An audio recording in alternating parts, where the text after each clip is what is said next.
Though the NPD Group hasn't released its full report on hardware and software sales for games in the United States for December, Microsoft head of Xbox Games Marketing Aaron Greenberg said on Twitter that the Xbox One had outsold the PS4. Greenberg noted in his first tweet that the Xbox One had seen its highest December console share ever. He later followed up to a tweet questioning whether the Switch or PS4 came out on top by noting that the Xbox One had sold more than the PS4 in December as per NPD data. However, he then said that the Nintendo Switch had the most overall units. This seems to indicate that the Nintendo Switch sold the most, followed by Xbox One and PS4. Sony was no slouch during the holiday 2017 season, selling over 5.9 million units for the PS4. It seems that the Xbox One X helped propel Microsoft upwards, while Nintendo continues its monumental run worldwide. Ubisoft has announced that Assassin's Creed Rogue, the last Assassin's Creed game that was launched for the PS3 and Xbox 360 before the series transitioned exclusively to their console successors, will be coming to the PS4 and Xbox One at last. Rogue, which played a lot like its predecessor Black Flag, was launched in 2014 on PS3 and Xbox 360, while PS4 and Xbox One got Unity. Many contend that it was the better game of the two, but sadly, it being stuck on last-gen consoles put a cap on its audience. Now, at last, everyone gets to enjoy and experience this game and see for themselves if this lives up to the hype. After all, this is the only game in the series where you get to play as a Templar. Assassin's Creed Rogue will be launching on the PS4 and Xbox One, with the PS4 Pro and Xbox One X versions having support for 4K resolution in March. Final Fantasy VII Remake is a game which has a lot of fans very excited. However, Square Enix has been quite secretive about the game's progress. Thanks to Weekly Famitsu, however, the game's producer Yoshinori Kitase discussed in brief how the game's development was coming along, and how brand manager Shinji Hashimoto is looking forward to E3 2018. Many are hoping to see more of the game at this year's E3, and based on what Final Fantasy brand manager Shinji Hashimoto said to Weekly Famitsu, we might just be able to. He stated that he's looking forward to E3 and that the focus is on raising fans' excitement about the series.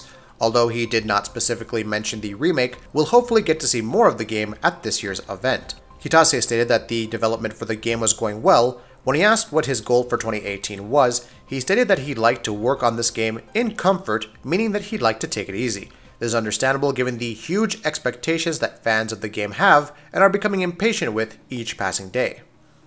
It seems like Microsoft might be preparing an overhauled meta progression system for Xbox users.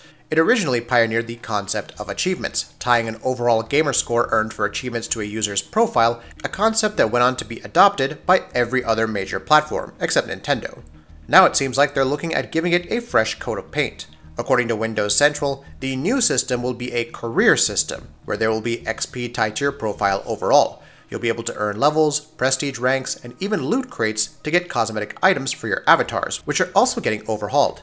This system is meant in recognition of the fact that there are many players who spend hundreds of hours on their Xboxes, but without their achievements or gamer scores reflecting that, since they spend most of their time on one game. For now, it's unknown when the new system will go live. Maybe Microsoft can announce it at E3 later this year. Halo games have been on a 3-year development cycle since forever, with the one exception to this being the 5-year gap between Halo 3 and Halo 4, albeit that was still punctuated by multiple Halo releases in the interim. As a result, and also because Halo 5 updates have been slowing down, there were many who expected Microsoft and 343 Industries to push Halo 6 out this year. After all, that would make sense, right? It might, but that doesn't mean it has to happen. In a new blog post, 343 Industries strongly seems to hint that Halo 6 will not be happening this year. Welcome back. To be frank, or grim really, I'm not sure if that's a welcome back to us or you guys, but let's go with it either way. 2018 has arrived, and with it, the promise of new fun times to be had and adventures to be embarked on. No, not those adventures, but plenty of exciting ones regardless, some which might surprise you more than others. Now the interesting thing here is that they seem to be suggesting something other than Halo 6, which, what could it be? Halo 3 Anniversary? Something totally anticlimactic? We don't know yet, but it's an intriguing possibility they've raised. Hopefully, things are clearer come E3. 2018 seems to be a big year for both BioWare and EA, and for the same reasons. This is the year where they need to redeem themselves after what happened in 2017. They can both make huge strides towards that end with the upcoming release of Anthem, if they get things right, and it looks like they're working on doing just that. Brennan Holmes, who is the technical design director on Anthem, recently replied to several fan comments and questions on a Reddit post regarding community feedback for the game, and in the process gave us some new details on how the game might function. Most notable, perhaps, is the fact that BioWare are going to look into creating PC test areas for Anthem, similar to what Ubisoft has done with The Division. At least, Holmes says, this is something that they're going to discuss in the future. Whether or not it's something that actually ends up happening is unconfirmed. Holmes said in a comment, "This is something I think we're pretty interested in. We're still working out a lot of the details, but I'll make sure I bring this up in our next sync." In another reply though, Holmes did go on to mention that having separate test areas for each of the platforms the game is launching on will obviously complicate things a bit. It's also unavoidable due to balancing issues, which makes it all even more complicated. That does complicate things quite a bit, he said. Ideally, you might want one test environment for each platform, depending on whether or not the platforms could share environments or not. Anthem launches later this year for the Xbox One, PS4, and PC.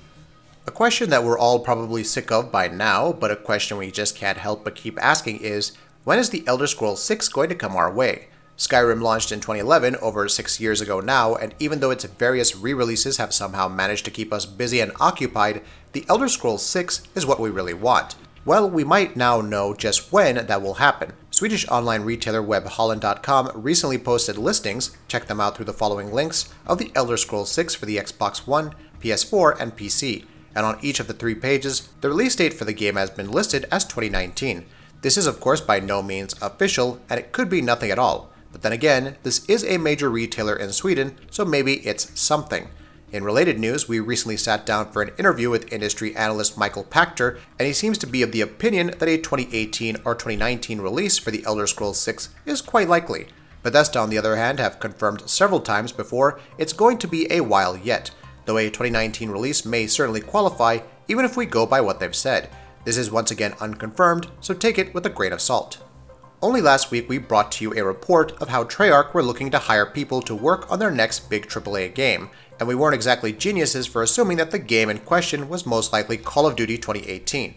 After all, with Sledgehammer having developed 2017's Call of Duty World War II, and Infinity Ward having worked on 2016's Call of Duty Infinite Warfare, we're due for another Treyarch Call of Duty game. And now we have another similar report. As per another new job ad posted on Activision's official website, it looks like the studio behind the Black Ops trilogy is looking to hire a character artist, at least on a temporary basis, in order to help them create realistic characters. Treyarch is looking for an incredibly passionate and talented temporary character artist with a focus on clothing and gear to help us create realistic characters. The job ad reads, "A successful candidate would need to understand the important nuances of how clothing of both soft and hard surfaces mold to the human form in a realistic way," it continues. "This candidate will need to have the important balance of quality and speed while being able to adapt to changes in direction to achieve our project deadlines." The shuttering of Lionhead Studios not so long ago wasn't sad just simply because the studio would no longer be operational or because their upcoming title Fable Legends had been cancelled, but also because it threw the future of the entire Fable franchise into jeopardy. Fable has to be one of the most beloved Xbox franchises in spite of all its ups and downs, which is why we're incredibly excited about this report we're bringing you today. Don Williamson, who used to be the lead engine programmer at Lionhead Studios at one time, recently took to Twitter and claimed that, in spite of having no insider info, he was pretty certain of who Microsoft had entrusted with working on Fable 4. "Having no inside information, I totally know who's building Fable 4. Williamson wrote in a tweet that has since been deleted before adding, "Interesting choice, .. When asked by WCCF Tech whether this was a studio based in Brighton, hinting of course at Studio Gobo's Electric Square, Williamson responded that no studio in Brighton was big enough to take on a project as major as Fable, which of course narrows down the other possible studios by quite a lot. The likeliest then seems to be Forza Horizon developer Playground Studios. As we recently reported, Playground Studios is looking to hire people to work on a new AAA action RPG, and Fable 4 certainly seems to fit that description. The studio is also certainly capable of handling big budget projects, and handling them quite well as the 3 Forza Horizon games have shown. What's more, that would most definitely qualify as an interesting choice, as Williamson put it. All of this is of course unconfirmed, and Williamson has stressed that he doesn't have any insider info, so take all this with a grain of salt. That said, this definitely qualifies as rather interesting, and we wouldn't mind seeing a mainline Fable title being developed by Playground Games. Polish developer CD Projekt Red is currently hard at work on the upcoming Cyberpunk 2077, and every week we hear more about how they're looking to add to their ranks for the title's development. We have a similar report today. The studio behind the Witcher series is looking to hire a senior character artist to its Cyberpunk 2077 team to create characters of highest quality possible. The studio recently published a job ad for the same, as well as a post on their official Twitter feed. As per the job ad, the applicant will be responsible for creating high-quality humanoid characters and item assets, among other things, while some of the many requirements for the position are proven success in creating outstanding characters in AAA games and strong understanding of human form and anatomy. Cyberpunk 2077 is currently without a release date, but you shouldn't expect it to release anytime soon. CD Projekt Red recently said that the game's release date won't be announced anytime before 2019. After a spell of rumors, the latest Nintendo Mini Direct confirmed that Dark Souls Remastered will indeed be releasing for the Nintendo Switch on May 25th. It will include the base game and Artorias of the Abyss DLC. Veterans can also expect a better frame rate and resolution from the original release. There are several firsts being achieved here. The first Dark Souls game on a Nintendo platform, the first Souls game to be playable on the go, and of course, a remaster of the original release after years of requests. If you don't own a Nintendo Switch, then don't worry. Dark Souls Remastered will also be coming to the PS4, Xbox One, and PC on May 25th. That'll be it for this video. If you like what we're doing, please go ahead and subscribe, and we'll see you next time.